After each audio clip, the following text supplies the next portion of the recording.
Sahojika Bangladesh, Sahojika Bangladesh, Sahojika Bangladesh, Bangladesh, Sahojika Bangladesh, Bangladesh, Sahojika Bangladesh. Hello জনগণ, আসসালামু আলাইকুম। আওয়াজ উঠা বাংলাদেশ চ্যানেলের পক্ষ থেকে আমি স্বাধীন আছি আপনাদের সাথে। স্বাগত জানাচ্ছি আমাদের নিয়মিত আয়োজন জনতার আওয়াজ অনুষ্ঠানে।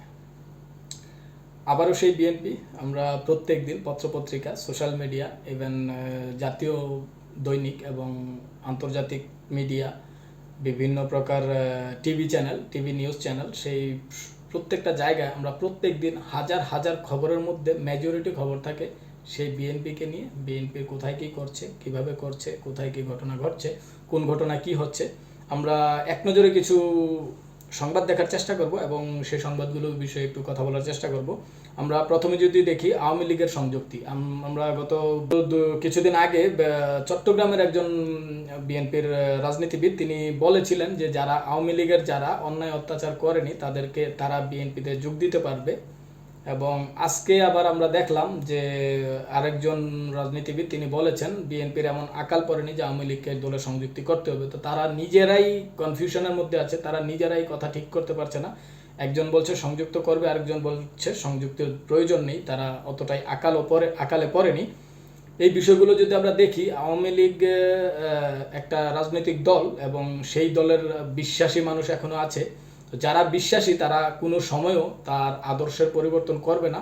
হয়তো কিছু সময়ের জন্য বিপদে পড়ে হয়তো আপনার ছত্রছায়া আসতে পারে। আমরা যদি ভুল না করে থাকি, সোশ্যাল মিডিয়ার বিভিন্ন মাধ্যমে আমরা জেনে থাকি যে বর্তমান সময়েও যারা রাজনীতি করছে বিভিন্ন রাজনৈতিক দলে, তারা বিগত সরকারের সময় সেই সরকারের যেই স্টুডেন্ট উইং আর বিভিন্ন অঙ্গ সংগঠন, সেই সংগঠনের ছত্রছায়ায় চলাফেরা করেছে এমন আমরা বিভিন্ন সময় সংবাদ পেয়ে থাকি। তো এই বিষয়টা এমনই হয়ে যাবে যে এখন একটু সময় খারাপ আছে, আপনাদের ছত্রছায়া থাকবে, পরবর্তীতে যখন তার সময় আসবে তখন সে আপনাদেরকেই লাথি মেরে চলে যাবে। আপত্তিকর স্লোগান। আমরা যদি আপত্তিকর স্লোগানের দিকে দেখি, আমরা গত দু একদিন আগে একটা ভিডিও ভাইরাল হয়েছে যেটা নিয়ে জাতীয় গণমাধ্যমগুলো নিউজ করেছে, যেখানে বলা হয়েছে, যে স্লোগানে বলা হয়েছিল আওয়ামী লীগ ধর জবাই কর এবং পাশাপাশি জামায়াত, এনসিপি তাদেরকেও একই কাতারে বলা হয়েছিল। সেই মিছিলটা ছিল বিএনপির, বেসিক্যালি বিএনপির একটা মিছিল ছিল, সেই মিছিল থেকে স্লোগানগুলো দেওয়া হয়েছে। তো আমার মনে হয় এই ধরনের স্লোগান খুবই আপত্তিকর। আর রাজনীতির মাঠে এই ধরনের আত্মঘাতী স্লোগান আমার মনে হয় জনসমর্থন বাড়াবে না, বরঞ্চ কমাবে। অর্থাৎ এই স্লোগান দেওয়ার ক্ষেত্রে এবং যারা স্লোগানগুলো দিচ্ছে, যারা সেখানে যে সকল নীতি নির্ধারক নেতাকর্মী যারা আছেন, তারা অবশ্যই সচেতন থাকবেন এমন ধরনের স্লোগান দেওয়া থেকে। আরও একটা নিউজ আজকে গত 4-5 দিন ধরে চলে আসছে, ইশরাক হোসাইনের যে মেয়র হওয়ার দাবি, সেই দাবি নিয়ে তারা রাস্তায় এসেছে। এবং আজকে ইশরাক হোসেন একটা স্ট্যাটাস দিয়েছেন তার ফেসবুকে, যেখানে তিনি বলেছেন যে ঢাকার মানুষ স্বতঃস্ফূর্ত অবস্থান করছে এবং তিনি ক্ষমা চাচ্ছেন, যে সাময়িক অসুবিধার জন্য তিনি ক্ষমা চাচ্ছেন, কিন্তু ক্ষমা চেয়ে লাভ কি? কারণ অসুবিধা তো মানুষের ভোগান্তি তো হচ্ছে। তিনি আরও বলেছেন যে এখানে হাজার হাজার মানুষ তাদের কাজকর্ম ফেলে পড়ে আছে। তো কেন পড়ে আছে? সেটা অবশ্যই ক্ষমতার লোভে তিনি হয়তো বা তার চারিত্রিক পরিবর্তন ঘটতে পারে বলে আমরা মনে করি। সে জায়গায় তিনি আরও দাবি করছেন। আমরা যদি এই খবরটাতে যদি আরও একটা জিনিস খেয়াল করি, যে আমরা সবাই দাবি করি, আমরা যারা সেই জুলাই পরবর্তী সময়ে যারা মধ্যপন্থী অবস্থানে আছি এবং বিভিন্ন রাজনৈতিক দলের সাথে সংযুক্ত আছি, সাধারণ জনগণ সবাই মনে করি যে বিগত 16-17 বছর যে ইলেকশনগুলো হয়েছে, কোনো ইলেকশনই, কোনো নির্বাচনই গ্রহণযোগ্য নয়, কোনো নির্বাচনই সুষ্ঠু নয়, কোনো নির্বাচনই স্পষ্ট ফলাফল ছিল না। তো সেই ক্ষেত্রে আমরা যদি দেখি, তাহলে উনি যেই মেয়রের প্রার্থী অধিকারটা দাবি করছেন, সেই নির্বাচনটা কিন্তু হয়েছিল বিগত সরকারের আমলে। ওই নির্বাচনটা কিন্তু প্রশ্নবিদ্ধ।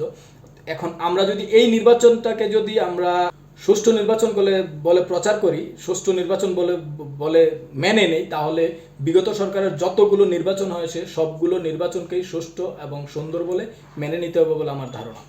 জুলাই পরবর্তী সময় এবং বর্তমান অবস্থা, এই দুইটা বিষয় নিয়ে যদি আমরা কথা বলি, বিএনপির অবস্থান যদি দেখি, জুলাই পরবর্তী সময়ে বিএনপির যে বড় বড় নেতা নেত্রীরা ছিল, ইভেন বিএনপির বর্তমান ভারপ্রাপ্ত চেয়ারম্যান তারেক রহমান এবং বেগম খালেদা জিয়া, তারাও প্রকাশ করেছিলেন যে এই আন্দোলনে ছাত্ররা তাদের জীবন দিয়ে, তাদের অঙ্গ প্রত্যঙ্গ দিয়ে পঙ্গুত্ব বরণ করে আমাদেরকে মুক্ত করেছে এবং আমাদেরকে মুক্ত বাতাসে শ্বাস নেওয়ার অধিকার দিয়েছে, আমাদেরকে কারামুক্ত করেছে। বিএনপির উচ্চ পর্যায়ের নেতারা বলেছে, তারা চোখের পানি ফেলে বলেছে যে এই ছোট মাসুম বাচ্চারা আমাদেরকে স্বাধীনতা এনে দিয়েছে, মুক্ত করেছে। এবং তাদের আরও একজন নেতা বলেছিলেন যে এই 17 বছরে আমার পরিবার ধ্বংস হয়ে গেছে, আজকের এই দিনে আমি আমার পরিবারের কাছে ফিরে যেতে পারছি, সুস্থ একটা জীবনযাপনের আশা করছি। এছাড়াও যদি আমরা বিএনপির একজন পরিচিত মুখ বাবর, তার দিকে তাকাই, তিনি কিন্তু ফাঁসির আসামি ছিলেন। তার হয়তোবা আগামী 6 মাস 1 বছরের মধ্যে ফাঁসি হয়ে যেত। সেই অবস্থান থেকে তিনি মুক্ত হয়েছেন। তার নিশ্চিত মৃত্যু ছিল, সেই নিশ্চিত মৃত্যু থেকে তিনি মুক্ত হয়েছেন। সেই অবস্থান থেকে আজকের দিনে বিএনপি কি করছে, আজকের দিনে বিএনপির বক্তব্য কি, আজকের দিনে বিএনপির অবস্থান কি? আজকের দিনে বিএনপি ওই আন্দোলনটার সম্পূর্ণ বিরোধিতা করছে বলে আমরা দেখতে পাচ্ছি। বিভিন্ন সময় তাদের দল থেকে বিভিন্ন বক্তব্য আসছে, জুলাই আন্দোলন বলে কিছুই হয়নি, ওইখানে অভ্যুত্থান কিছু হয়নি, একটা রাজনৈতিক আন্দোলন ছিল। তো এই পরিবর্তনটাকে আমরা অবশ্যই খুব ভালোভাবে নেব না, নিতে পারি না। কারণ আমরা যেমন 1971 সালের মুক্তিযুদ্ধকে যেমন আমরা অস্বীকার করতে পারি না, জাতি হিসেবে স্মরণে রাখতে হবে, জাতি হিসেবে মানতে হবে, সম্মান শ্রদ্ধা জানাতে হবে সেই সময়ের শহীদদের প্রতি। ঠিক তেমনি 24-এ যারা আন্দোলন করেছে, 24-এ যারা আহত হয়েছে, 24-এ যারা শহীদ হয়েছে, তাদেরকেও খুব শ্রদ্ধার সহিত স্মরণ করতে হবে, তাদেরকেও তাদের প্রাপ্য সম্মানটুকু দিতে হবে বলে আমি মনে করি। এবং বিএনপির আরও একটা খবর এসেছে, যেটাতে দেখা গেছে কবরস্থানের কমিটি নিয়ে দুই পক্ষের মধ্যে সংঘর্ষ এবং 20 জনের মতো আহত, এবং পরবর্তীতে সেখানে একটা নির্বাচনের ব্যবস্থা করা হয়েছে। এটা আসলেই সত্যি হাস্যকর। এই ধরনের সংবাদ আমি আমার এন্টায়ার লাইফে পূর্বে কখনো শুনিনি, আজকে প্রথম শুনলাম।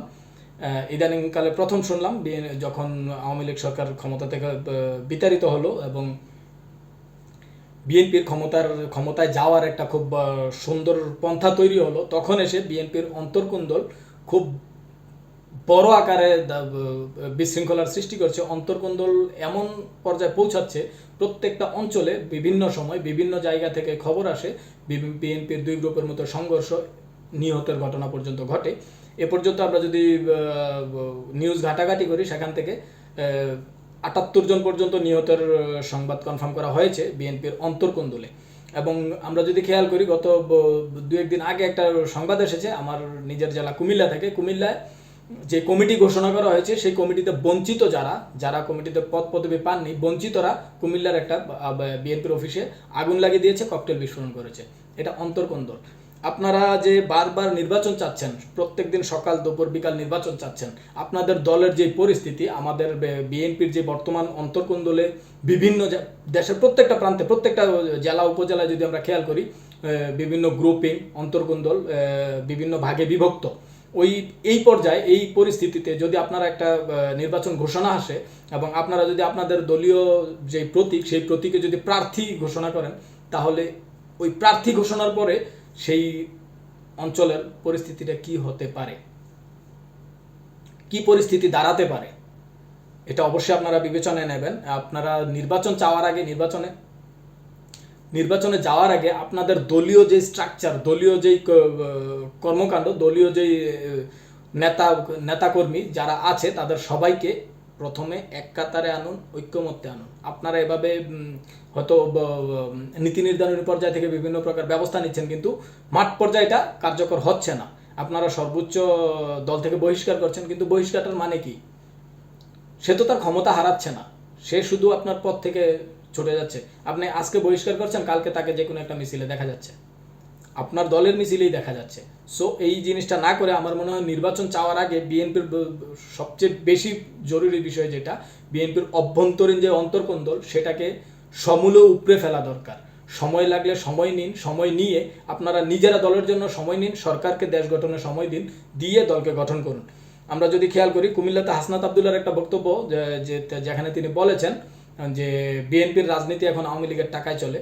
হয়তো তিনি ভুল বলেছেন, ঠিক বলেছেন, এটা তার ব্যাপার, কিন্তু এই একটা বক্তব্যকে কেন্দ্র করে কুমিল্লাতে তাকে মিছিল মিটিং করতে দেওয়া হবে না এবং তাকে ক্ষমা চাইতে হবে এমন একটা দাবি উঠেছে। তিনি কুমিল্লাতে একটা সংবাদ সম্মেলন হয়েছে আজকে, সেখান থেকে বলা হয়েছে তাকে ক্ষমা চাইতে হবে এবং তাকে ক্ষমা না চাইলে তাকে কুমিল্লাতে সভা সমাবেশ করতে দেওয়া হবে না।